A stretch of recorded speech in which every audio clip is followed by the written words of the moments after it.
Korea में CM Bhupesh Baghel का भेंट मुलाकात कार्यक्रम। बता दें, सीएम ने झुमका आइलैंड का लोकार्पण किया और सीएम भूपेश बघेल ने वोट राइट कर झुमका जलाशय किया गया। आइलैंड पर आई लव कोरिया के लोगों का उद्घाटन किया गया। मुख्यमंत्री ने कोरिया टूरिज्म की वेबसाइट को लॉन्च किया है।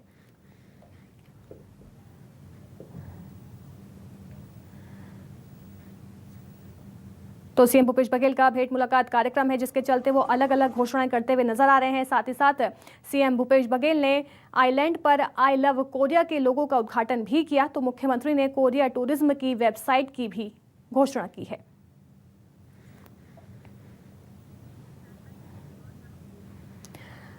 सीएम भूपेश बघेल का भेंट मुलाकात कार्यक्रम लगातार जारी है। अपने दौरे के दौरान सीएम भूपेश बघेल बैकुंठपुर पहुंचे और इस दौरान सीएम बघेल ने खास बात की हमारे रेजिडेंट एडिटर आशीष तिवारी से।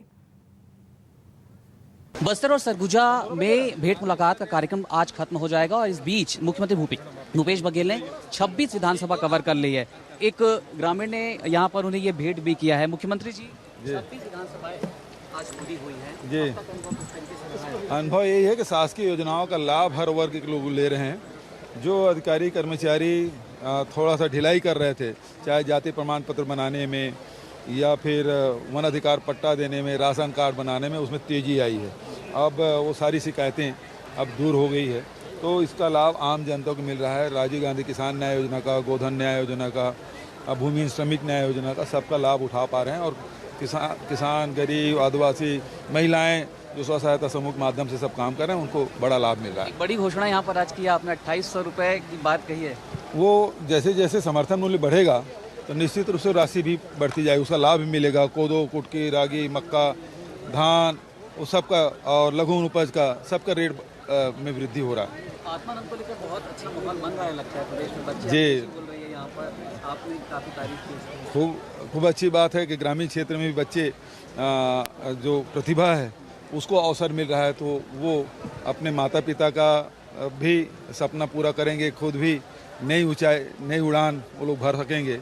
मैं उनको बधाई देता हूँ। ये जाति को लेकर आपने केंद्र सरकार को चिट्ठी लिखने की बात की है, ये समस्या क्या? बहुत सारे उपजातियों में इस प्रकार की शिकायतें हैं, पिछड़े वर्ग में, अनुसूचित जाति में, जनजाति में, तो उससे कैसे दूर हमको करना है। तो उसके लिए अध्ययन दल आके उसका पूरा जो डॉक्यूमेंटेशन है वो पूरा करके भारत सरकार को भेजा जाएगा, ताकि वो उपजाति के लोग भी उसका लाभ उठा सकें। एक आखिरी सवाल सर, प्रशासनिक कामकाज की समीक्षा तो आप कर ही रहे हैं, सभी विधानसभा का दौरा बस्तर सरगुजा का हो चुका है, राजनीतिक समीक्षा भी हो रही है क्या विधायक? वो तो लगातार हो रहा है, ताकत दे रहे हैं काम। केंद्र सरकार खाद मुहैया नहीं कर पा रही है, बेहद दुर्भाग्यजनक है। खेती किसानी के दिन है, हम अभी धान भी बोते हैं, कोदो, कुटकी, रागी, मकई सब लोग लगाते हैं, और ऐसे समय में खाद की जरूरत पड़ती है, भारत सरकार उपलब्ध नहीं करा पा रही है। और भारतीय जनता पार्टी के लोग आंदोलन कर रहे हैं। आंदोलन करना, मांग राष्ट्रपति के नाम से केंद्र सरकार को भेजना चाहिए उनको। जीएसटी देखिए, ये वन नेशन और वन टैक्स की बात कर रहे थे, आज इतने स्लेब बन गए हैं, और रोज कभी पनीर में, कभी दही में, तो कभी अभी सोना बेचेंगे उस पर, सब में जीएसटी लगा रहे हैं। कोई बचेगा कोई इस दायरे से? इससे लोगों को नुकसान ही हो रहा है। चलो ठीक है। मुख्यमंत्री भूपेश बघेल बॉडी में भेंट मुलाकात के कार्यक्रम में पहुंचे हैं। बस्तर और सरगुजा का दौरा लगभग अब खत्म हो चुका है और 26 विधानसभाओं को मुख्यमंत्री भूपेश बघेल ने कवर कर लिया है। दो महत्वपूर्ण तस्वीरें देखने को मिल रही हैं। एक, प्रशासनिक कामकाज की समीक्षा मुख्यमंत्री भूपेश बघेल कर रहे हैं, साथ ही साथ राजनीतिक तौर पर भी एक समीक्षा मुख्यमंत्री कर रहे हैं विधायकों के रिपोर्ट कार्ड के जरिए। हालांकि मुख्यमंत्री ये कह रहे हैं कि समीक्षा लगातार होने वाली प्रक्रिया है। कैमरामैन श्याम के साथ आशीष तिवारी, न्यूज़ 24 कोरिया। खबर बिलासपुर से है, जहां मौसम का मिजाज बदल गया है। सुबह से ही कई इलाकों में भारी बारिश देखी गई है और गर्मी से लोगों को राहत मिल गई है। साथ ही साथ बारिश होने से किसानों को भी फायदा होगा। तो ये बड़ी खबर बिलासपुर से सामने आ रही है, जहां सुबह से ही झमाझम बारिश होती हुई नजर आ रही है। लोगों को गर्मी से राहत मिली है और बारिश होने से किसानों को भी फायदा होगा। मेरे सहयोगी बिलासपुर से वीरेंद्र घेवई हमारे साथ जुड़ गए हैं। वीरेंद्र, सुबह से ही बारिश हो रही है, इस समय कैसा मौसम है बिलासपुर में? से तड़के से ही बारिश हो रही थी और झमाझम बारिश हो रही थी। करीब 3 घंटे ये बारिश हुई है और इसकी वजह से जो पिछले एक सप्ताह से जो उमस भरा मौसम बना हुआ था उससे लोगों को राहत मिली है। और साथ ही जो किसान जो चिंतित थे, धान की बुआई उन्होंने शुरू कर दी है और किसानी का काम अब शुरू हो गया है, तो उनके माथे पर चिंता की लकीरें थी कि इस बार बारिश कैसी होगी, तो उनको थोड़ी राहत मिली है। हालांकि अभी बादल जो है वो छाए हुए हैं आसमान पर और कभी भी फिर से बारिश हो सकती है, तो एक राहत की बारिश ये बिलासपुर वासियों को मिली है। जी, तो मौसम विभाग ने कब तक संभावना जताई, कितने दिन तक बारिश होगी या किसी तरह का अलर्ट जारी कर दिया गया है बिलासपुर में? देखिए, अभी तो कोई अलर्ट जारी नहीं किया गया है मौसम विभाग की तरफ से, लेकिन ये जरूर कहा जा रहा है कि अभी 1-2 दिन तक ये बारिश होगी। हालांकि इससे पहले जो कुछ दिनों तक के यहाँ पर बादल तो छाए रहते थे, लेकिन हल्की बूंदाबांदी और कुछ इलाकों पर ही बारिश हो रही थी। लेकिन आज पूरे बिलासपुर क्षेत्र में, शहर में और ग्रामीण अंचलों में सुबह से ही बारिश हो रही है और ये बारिश अभी कुछ देर के लिए थमी है, लेकिन मौसम विभाग का ये कहना है कि ये बारिश अभी लगातार जारी रहेगी। जी, बहुत बहुत शुक्रिया हमें तमाम जानकारी देने के लिए। अब खबर बिलासपुर से है, जहां साल 2014 में हुए नसबंदी कांड की फाइल 8 साल बाद फिर से खोली गई है। इस कांड की जांच से असंतुष्ट की शिकायत के बाद राष्ट्रपति भवन से खत आया। पत्र मिलने के बाद स्वास्थ्य विभाग ने मामले में सस्पेंड औषधि निरीक्षक का फिर से बयान लिया है।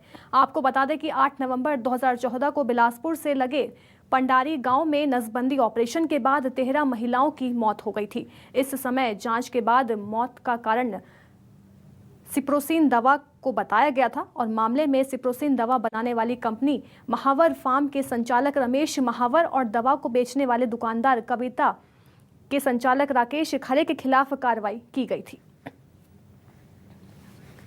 और नसबंदी में कुछ नसबंदी के दौरान गलत दवाइयाँ सिप्रोसिन से लोगों की मौत हो गई थी, महिलाओं की।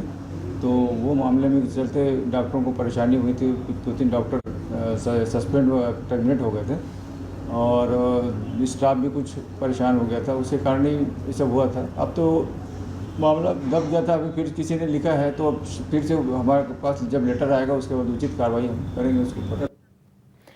एक और बड़ी खबर बिलासपुर से है, जहां शादी में आई महिला से लूट हो गई है। बता दें, नकाबपोश युवकों ने लूट की वारदात को अंजाम दिया और पूरी वारदात सीसीटीवी में कैद हो गई और मामले की जांच में पुलिस जुट गई है। तो ये बड़ी खबर बिलासपुर से है, जहां शादी में आई महिला से लूट की गई है।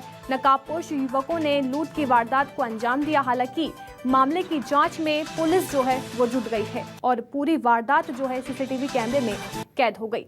देखिए किस तरह से जो महिला शादी में आई थी उससे लूट की गई है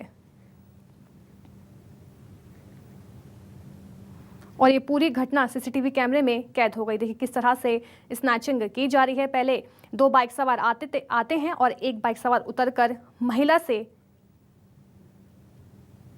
चेन स्नैचिंग कर लेता है और हालांकि इस पूरे मामले को लेकर पुलिस जो है जांच में जुट गई है।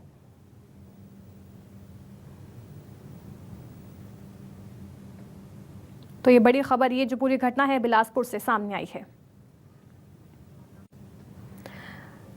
राजधानी में खुलेआम गुंडई का वीडियो अब वायरल हो गया है। बता दें कि सद्दू निवासी परमेश्वर धीवर को अपने मामा के घर महंगा पड़ गया जाना, तो वहीं कार सवार बदमाश युवकों ने परमेश्वर का अपहरण कर चाकुओं से बेदम पिटाई की। तो वहीं रात भर पिटाई के बाद मारकर सुबह कार में फेंककर फरार हो गए। पुलिस ने अपहरण का मामला दर्ज कर लिया है और 2 आरोपियों को गिरफ्तार भी कर लिया गया है। विधानसभा थाना क्षेत्र का ये पूरा मामला बताया जा रहा है।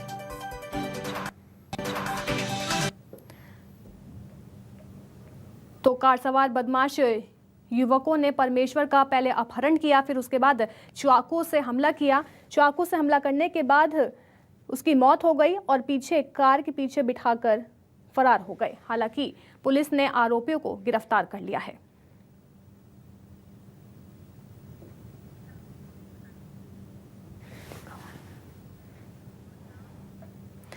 खबर जगदलपुर से है, जहां बस्तर पुलिस टेलीफोन फ्रॉड के 2 अलग अलग मामलों में कार्रवाई करते हुए 3 लोगों को गिरफ्तार कर लिया गया है। जिले में लगातार ऑनलाइन ठगी और टेलीफोनिक ठगी के मामले बढ़ते नजर आ रहे हैं। बीते जून महीने में बस्तर जिले के पाथरी पंचायत निवासी युवक गणेश राम कश्यप को अज्ञात आरोपी ने ठगी की वारदात को अंजाम दिया था। दरअसल युवक गणेश राम कश्यप ने जगदलपुर में सहायक ग्रेड 3 के पद पर आवेदन किया था। आरोपी ने ये जानकारी गूगल के जरिए से हासिल की और फोन कर युवक को फर्जी नियुक्ति आदेश जारी कर ठगी को अंजाम दिया। आरोपी ने युवक से 20,000 रुपए ले लिए और इस मामले में पुलिस ने बिहार के नालंदा जिले से आरोपी चंदन कुमार को गिरफ्तार कर लिया है। वहीं दूसरे मामले में कामानार कैंप में पदस्थ सीआरपीएफ के उप निरीक्षक प्रकाश पांडे से एक अज्ञात आरोपी ने सिम चालू करने के नाम पर ठगी को अंजाम दिया। आरोपी ने पहले एसआई को अपने मोबाइल में एक एप्लीकेशन डाउनलोड कराया और उसके माध्यम से इस पूरी ठगी को अंजाम दिया था, जिसमें थाना कोतवाली और थाना दरभा अंतर्गत जो है टेलीफोनिक फ्रॉड के 2 अलग अलग मामलों में 3 आरोपियों को कार्यवाही करने में बस्तर पुलिस को सफलता मिली है। जून 2022 के दौरान इस मामले के प्रार्थी गणेश राम उन्हें जो है सरकारी नौकरी दिलाने के नाम पर अज्ञात आरोपी के द्वारा जो है 20,000 रुपये की ठगी किया गया था और जिस पर जो है 420 भारतीय दंड संहिता और आईटी एक्ट की धाराओं में अपराध दर्ज किया गया था। खबर गोलेरा पेंड्रा मरवाही से है, जहां अपनी खूबसूरती के लिए मशहूर मैकल पर्वत श्रृंखला का वजूद खतरे में पड़ गया है। यहां बड़ी बड़ी मशीनें लगाकर 2 राज्यों की सीमाओं को नष्ट करने का काम किया जा रहा है। एक तरफ जहां जंगलों पहाड़ों के संरक्षण को लेकर तमाम दावे वादे किए जा रहे हैं, लेकिन धरातल की बात की जाए तो ये सारे दावे खोखले और बेबुनियाद साबित होते नजर आते हैं। खुलेआम सारे नियम कायदों को ठेंगा दिखाकर पहाड़ों का उत्खनन किया जा रहा है। दरअसल पूरा मामला छत्तीसगढ़ और एमपी की सीमावर्ती क्षेत्र करंगरा से सटे हुए इलाके पौरा बटकी ताली का है।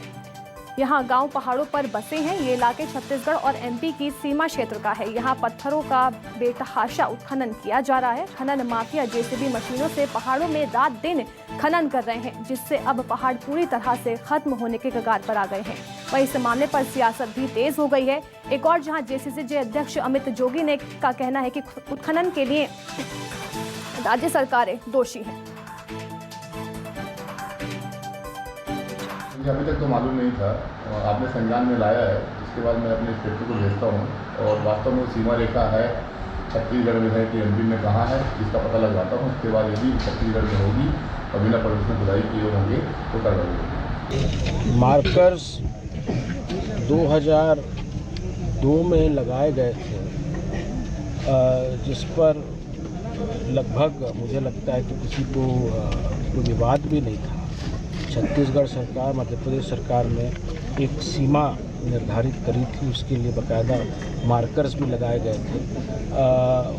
उसका पालन नहीं किया जा रहा है और इसके लिए सीधे सीधे राज्य सरकार दोषी है।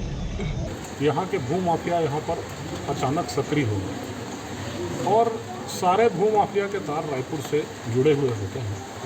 आपने मामले को मेरे संज्ञान में लाया है और आने वाले विधानसभा सत्र में इस मामले को बिल्कुल उठाएंगे और मैकाल पर्वत की श्रृंखला को रक्षा करने के लिए जितना भी प्रयास किया जाएगा भारतीय जनता पार्टी। बड़ी खबर जशपुर से है, जहां छत्तीसगढ़ में हाथियों का आतंक नहीं रुक रहा। जशपुर में हाथियों ने फिर युवक की जान ले ली है। 4 हाथियों के दल ने युवक की जान ले ली और एक घायल बताया जा रहा है। जशपुर के खारीझरिया गांव की पूरी घटना है, जहां पत्थल गांव तपकरा कुनकुरी में 40 हाथी विचरण कर रहे हैं इस समय।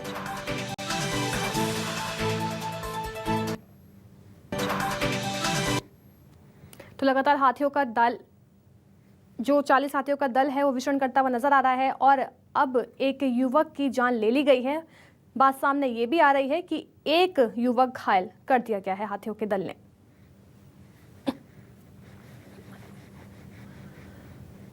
कल करीब 10:30 बजे कुनकुरी रेंज में ही खारीझरिया के गांव में ही एक हाथी द्वारा एक व्यक्ति को मार दिया गया।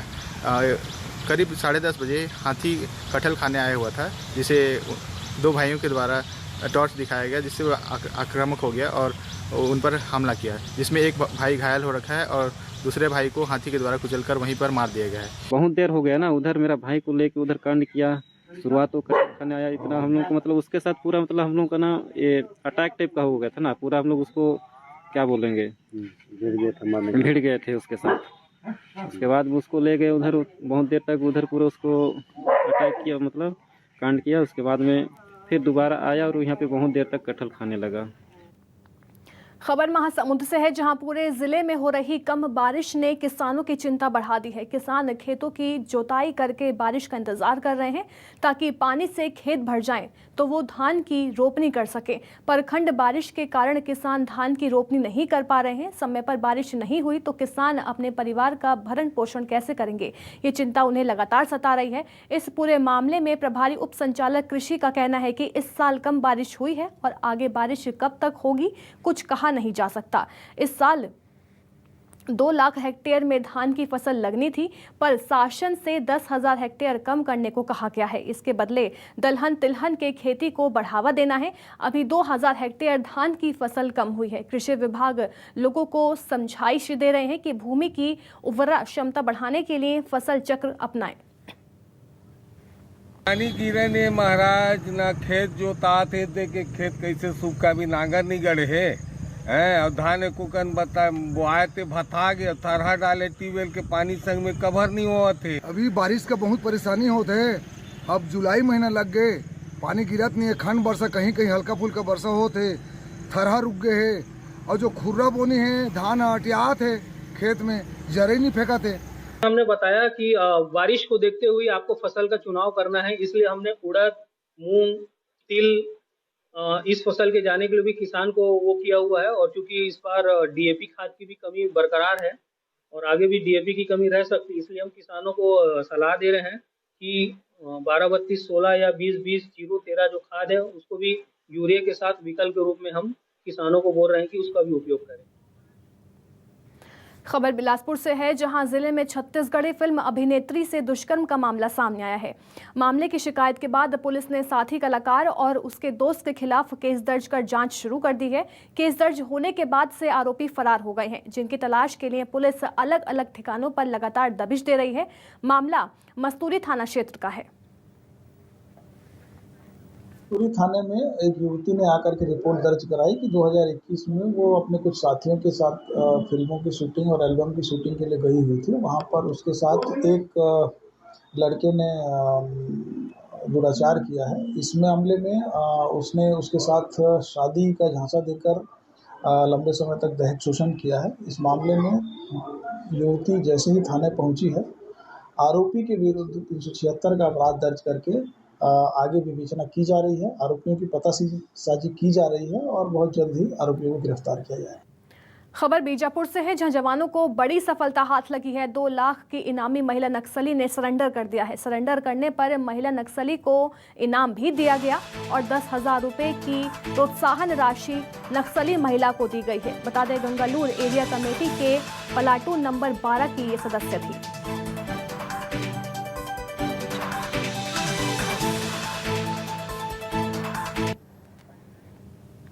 यूक्रेन में मेडिकल की पढ़ाई करने वाले सभी छात्र वापस लौट आए हैं, लेकिन इसके बाद बच्चों का भविष्य निर्धारित नहीं हो सका, क्योंकि मेडिकल की पढ़ाई ऑनलाइन संभव नहीं है। ऑफलाइन पढ़ाई के लिए बच्चों को अन्य देशों के मेडिकल कॉलेज में एडमिशन लेने को कहा जा रहा है, जिससे अभिभावक और छात्र दोनों सहमत नहीं है। मामले को लेकर यूक्रेन से लौटे सभी छात्रों के अभिभावकों ने एक बैठक ली, जिसमें निर्णय लिया गया है कि वो अब सुप्रीम कोर्ट में याचिका दायर करेंगे। और साथ ही बच्चों के अभिभावकों ने केंद्र सरकार से भी मदद मांगी है। और अभिभावक का कहना है कि यदि बच्चों को भारत के ही निजी या शासकीय मेडिकल कॉलेज में एडमिशन दे दिया जाए तो समस्याओं का निदान हो जाएगा।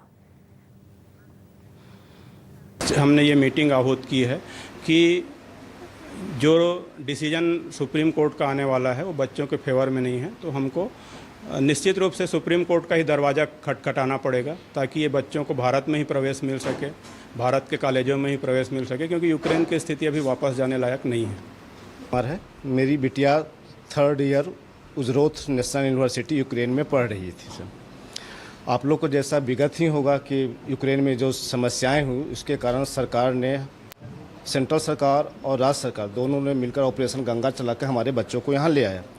लेकिन ये घटना लगभग 4 महीने हो चुकी है और अभी तक हम लोगों ने पूरी कोशिश की, हर बड़े फोरम में जाके अपनी रिक्वेस्ट की कि हमारे बच्चों को कोई ना कोई गाइडलाइन सेंट्रल गवर्नमेंट इशू करे कि हमारे बच्चे का भविष्य कहाँ पे है, या तो वो भारत में पढ़ें या विदेशों में। यूक्रेन में तो किसी हालत में जाने की स्थिति नहीं। शिक्षा सत्र शुरू होने के साथ ही स्कूलों में शिक्षकों की कमी और भवन की जर्जर हालत को लेकर आवाज़ भी उठने लगी है। बालोद के मंगचुआ शासकीय हायर सेकेंडरी स्कूल में कई विषयों के शिक्षक नहीं हैं और गांव के उप सरपंच और सरपंच पति कई बार जिला शिक्षा अधिकारी के दफ्तर का चक्कर लगा चुके हैं, लेकिन अधिकारी से उनकी मुलाकात नहीं हुई। आक्रोशित जनप्रतिनिधियों ने कहा कि अगर जल्द स्कूलों में शिक्षकों की कमी पूरी नहीं होती तो आंदोलन किया जाएगा। जहाँ शिक्षक की समस्या है भौतिक शास्त्र और विज्ञान और इकोनॉमिक्स का, तो बच्चे 3-4 बार सरपंच के यहाँ पहुँच चुके हैं। उनको समझाने के बाद भी बार बार आते हैं कि हमारे शिक्षक लाइए, नहीं तो हम स्कूल में ताला लगा देंगे। सर जिला शिक्षा अधिकारी कार्यालय में आते हैं तो जिला शिक्षा अधिकारी जो है एक भी दिन नहीं मिलते। बाबू लोगों को पूछते हैं तो दौरा कार्यक्रम में करके हम तो 3 बार आ गए और अब ज़्यादा होगा तो स्कूल में ताला लगने की संभावना भी है।